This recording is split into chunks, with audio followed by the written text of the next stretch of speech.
Alright, welcome back to my channel mga guys. At ito na nga, for the first time, ito bumanat si Presidente Marcos kay Agent Morales. Ito binanatan niya, binalatan niya. Hindi, joke lang. Di at least, meron na siyang sagot. Oh. Mas maganda yan, Presidente Marcos, kahit na anong sagot, basta sumagot ka lang. No? Hindi naman pwede yung patawa-tawa ka na lang dyan sa issue na yan. Importante yan sa mga tao na nanonood po sa inyo, di ba? At ito na nga mga guys, May comment po ba kayo doon kay Agent Morales na ano po yung masasabi po ninyo? Mahirap naman bigyan ng importansya yan. You know, this fellow is a professional liar. At parang jukebox yan eh. Kung ano yung hulog mo na, basta maghulog ka ng pera, kahit anong kantang gusto mo, kakantay na. Oo, kaya hindi ko walang saysay. Tignan mo na lang ang kanyang record. Tignan mo na lang kanya, may kaso siya na false testimony. O yan, ganyan. Ilan bang marami siyang history na kung sino-sino sinasangkot, kung saan-saan. Hindi, parang yun ang hanap buhay yata niya. Kaya professional liar ang tawag ko sa kanya. Sinabihan niya si Morales na sinungaling daw, professional liar. Wow. Yun ang tawag niya doon. At saka sinabi pa niya na meron daw tong kaso si Morales na pagsisinungaling. Pero alam mo Mr. President, never pa na-convict po si Morales sa mga kaso. Halos lahat dismiss, yung iba acquitted nga siya, di ba? May mga pending nga lang, pero hindi po ganyan ang atong basihan natin Mr. President. At least ngayon, narinig ka naman namin na sumagot kang ganyan, kahit na nakikita namin medyo nabubulol pa nga kayo.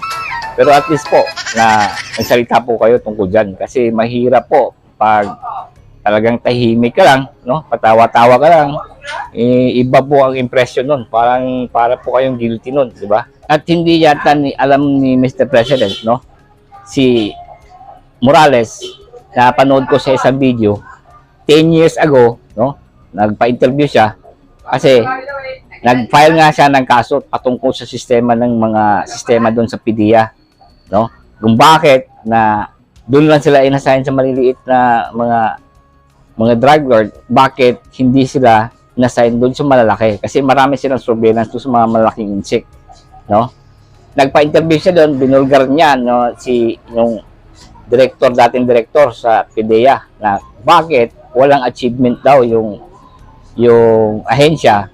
Samantalang ang dami nilang na-surveillance ng mga malalaking insect. Pero hindi sila pinayagan na mag-operate doon. Hindi sila binigyan ng permit to operate.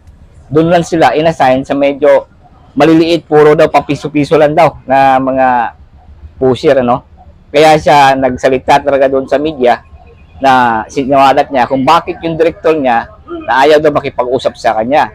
Kasi bakit doon daw sila inassign sa area na papiso-piso lang yung mga hulihan. Samantalang ang dami nilang mga intelligence, mga surveillance sa mga drug lord ng mga incheck. Nung time na po yon si Presidente Pinoy yung time na yon. At doon kung nakikita talaga kung bakit pinag-initan si Morales ng PDEA at saka humanto nga siguro doon hanggang sa tinanggal na siya sa PDEA. So naintindihan ko yon, Pangulo, Pero yung sinasabi niyo po na professional liar at binagbasihan nyo kasi may kaso na pagsisinungaling. Kung siguro yung kaso na pagsisinungaling na convicted siya doon, siguro masasabi natin nagsisinungaling siguro si Morales. Pero wala pa po, Your Honor, wala pong desisyon na gano'n. Diba? So at least, President Marcos, meron ka ng sagot.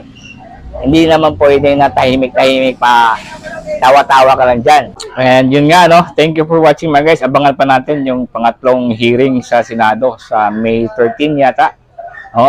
Baka dalhin ni Morales yung ebidensya sa CCTV.